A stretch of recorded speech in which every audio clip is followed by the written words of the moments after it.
Welcome back. Time for a Christmas edition of things that you can get in a hurry for that photo or video enthusiast in your life. I've made a list of the top 9 things that I've been the most proud of purchasing that are affordable as gifts for people. We're gonna break it down into categories of below $50, below $100, and below $200 in American dollars, so your mileage may vary in other currencies. Just some notes before we start.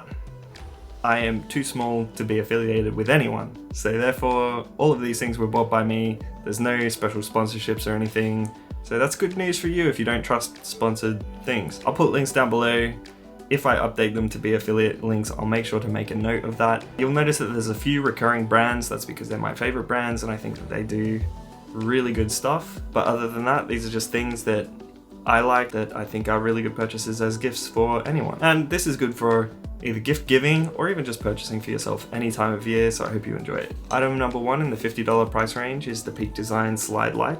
This is a camera strap that is a bit more fully featured or a bit more easy to use than the types of camera straps that come with your camera when you purchase it. We have these little dongles that go on your camera, and there's a clip-based mechanism that these slot into and clip into. They're really good for quickly connecting and disconnecting your camera strap from your camera. They can also connect to their capture mount. This strap also comes with a mount that you can screw in the bottom, so if you like to shoot vertically, you can also tether your camera to be vertical. The other thing that's really good about this strap is it's really quickly adjustable. It has these nice clipping mechanisms. They turn into a little handle that you can shorten, lengthen, and so forth, and then they clip away nicely when you're done with them. And that makes it really quick to either have it around your neck in a shooting position, or you can like quickly extend it to just like throw your arm through it and maybe have it at your side. I really like this strap. I've been using it since I got it last year for Christmas, and I thought it was an excellent gift. Yeah, highly recommended. Our next item in the sub $50 category is the Peak Design Cuff. This is similarly, it's a camera strap. However, if you're not the kind of person that's into a full strap around your shoulders, you might like the added security of something like the cuff. Basically, I think of it like a Wiimote handle. Similarly, it clips into these things, and if you were to drop your camera, even if you didn't have this fully on your wrist, boom, it tethers to your wrist, prevents you from dropping your expensive camera, and when you want to take it off, you just take it off. You're untethered now. It also has this neat little feature where it wraps around on itself and snaps to your wrist just like a little bracelet. They come in variety of colors now, so I think they're all pretty good looking straps, so pick based on the color, I'd say. Also, like, if you're worried about size, I have some really small wrists, but this is designed really cleverly where this leather part has is fully adjustable for the magnet inside. So you can move the magnet up and down if you have really thick wrists or if you have really thin wrists. And I would say I have some of the thinnest wrists out of somebody that I know, and there's still room for the magnet to move. So it would go on men or women perfectly easily. I think this is great because sometimes I just want to hand this off to a friend. This is much more low profile, and it's something I could easily just ask somebody to wear, and should they drop the camera, there should be much less likelihood of them actually damaging it. Unless they fully fall over, then you're in a bad situation either way, but you know, should be fine. Next up is our sub 100 category. It's gonna sound like I'm talking about Peak Design all day. I promise they don't pay me. I just really like their stuff. We have the Peak Design capture clip.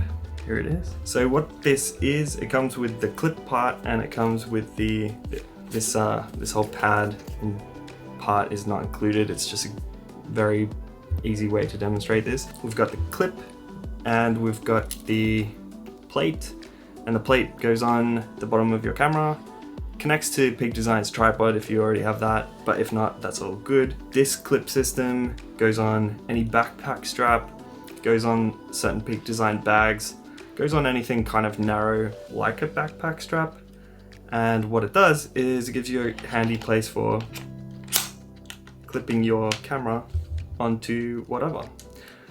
So this other part, this is called the Pro Pad.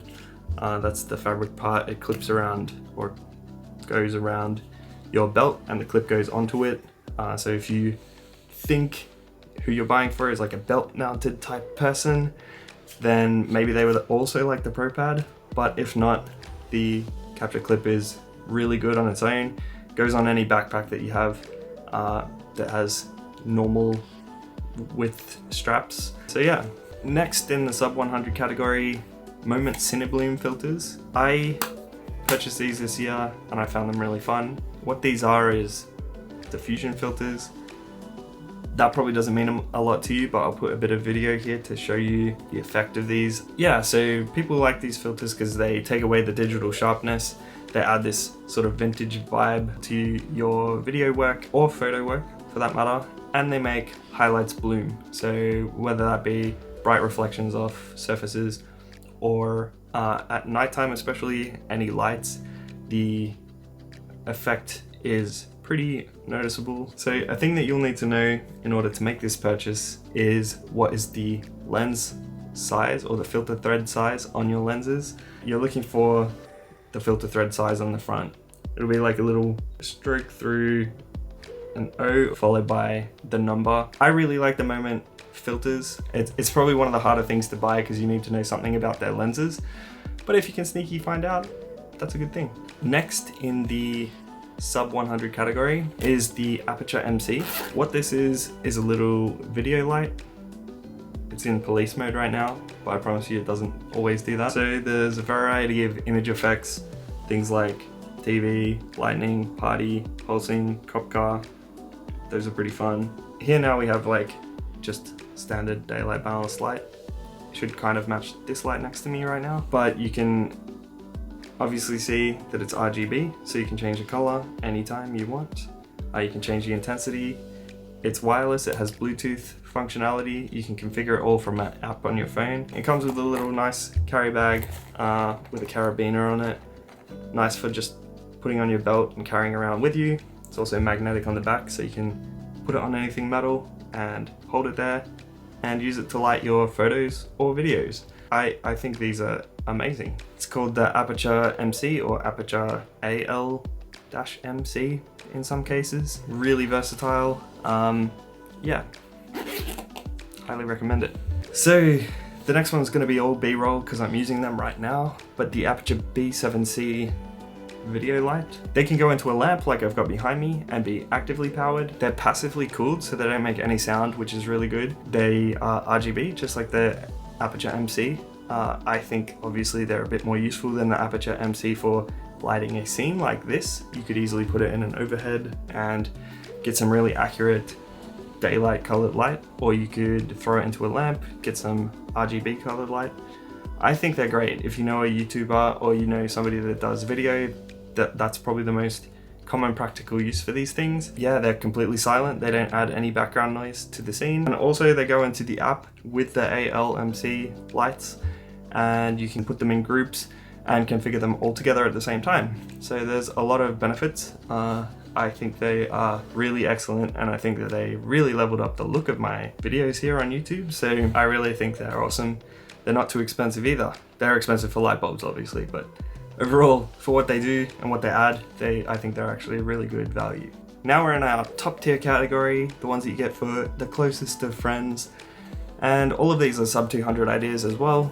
Next, I'm gonna mention one that I don't know how much longer it will be around, but at the time of filming, it still is. The PolarPro / Peter McKinnon Variable ND Black Edition. This is in particular probably most useful for a video creator. If you know somebody that likes to vlog or make these YouTube videos like me, the Variable ND is an indispensable tool for taking video outdoors in bright light. What it does is it acts like sunglasses for your lens. Everyone says that, but that's effectively what it does. What it allows you to do is cut the light. I'm gonna just demonstrate it by holding it in front of my face. You can see through it a little bit right now, maybe, can you? And as I rotate it, you can see through it a lot less. So it lets more and less light through as you rotate it. That's what makes it variable. So what this can do is it helps you maintain this thing called the 180-degree shutter rule. Doing that keeps motion blur to an ideal point where it looks really natural. and it looks really cinematic. And as well, you can lower your aperture, which is what gives you that creamy, blurry background, makes things look really nice and cinematic. I think these are great. These are going for, well, yeah, I think $150 at the moment, which is really good compared to the others. Version 2 comes in 2 to 5 and 6 to 9. These come in 3 to 6, which I thought I'd pick one up because I often find myself in a situation where I'm changing my ND filter just for that 6th stop, and I just thought the black one looked cool and I wanted it. So, you know, the PGYTECH Mantis Pod. Here it is. So you can hold it like this as a selfie cam, you can hold it extended mode, put it in an extended mode for a longer selfie cam. But the coolest thing is that it has this thing called Mantis mode, where it goes into a tripod thing that you can hang on stuff, and it sort of like clips on and hangs. The last thing is yet another Peak Design thing. It's the 10-liter Sling backpack. If you're looking for a backpack and you like slings, if you don't like slings, obviously don't go for this kind of thing. But this is the Sling backpack that Peak Design does. Before this, I had one by Kogan, which is like an Australian company, and I'm pretty sure they used the, I guess, the rip-off version of this. It was inexpensive, and it's okay if that's what you can afford. I had that for a little while. I didn't trust the straps. They came loose on me one time. The zips were just not high quality. There wasn't really good weather resistance. There were a lot of things that this official Peak Design one that they've essentially cloned was a lot better at. Since purchasing this has become my go-to bag for taking camera gear with me. 10 liters is great on the inside for, you know, normal size mirrorless and DSLR cameras. I can fit my camera and at least 2 extra lenses if I want to. I don't always put 2 lenses. I don't always carry more than 2 lenses. So I find this perfect. It has lots of useful storage. We got one on the front. We've got a compartment in here with battery storage. Yeah, and then you've got configurable dividers. You can fold them down, stack things really nicely. It also has areas on the bag that are great with the capture system that I mentioned before. So they're intentionally designed to put a capture clip on them, and then you can strap like cameras on the outside of your bag or other things as well. There's a magnetic area for like a MacBook Air or a 13-inch MacBook, which is really, really great. I have a MacBook Air, so it's perfect for me. You have additional straps that hook on the bottom for mounting either the official or the Peak Design tripod, which is also excellent but really expensive. Or if you want just like something else that's kind of long and thin, I've put a jumper on there before, and I thought that was a useful way to carry a jumper, because usually you couldn't cram a jumper into a sling bag. You'd end up wearing it around your waist or something. Yeah, and it benefits from all those other things, like the really nice extendable and contractible strap. And yeah, I think this is the best bag I've owned for perhaps anything in general, so I really highly recommend it. I think that's it. That's 9 things. So with that, I'll probably just end it here. I hope that's been really helpful to you. Thank you for watching. I hope you have a Merry Christmas. I hope that you've found something that you like. If you like this kind of thing, subscribe below. I promise to be back with more camera shenanigans. Have a great time. Have a great Christmas. Have a great holidays. See you in 2022. Or I'll see you before that, because I got a bunch of videos that I haven't finished making. Maybe I'll finish making them, and I'll post them for you, and that'll be great. Alright, see ya.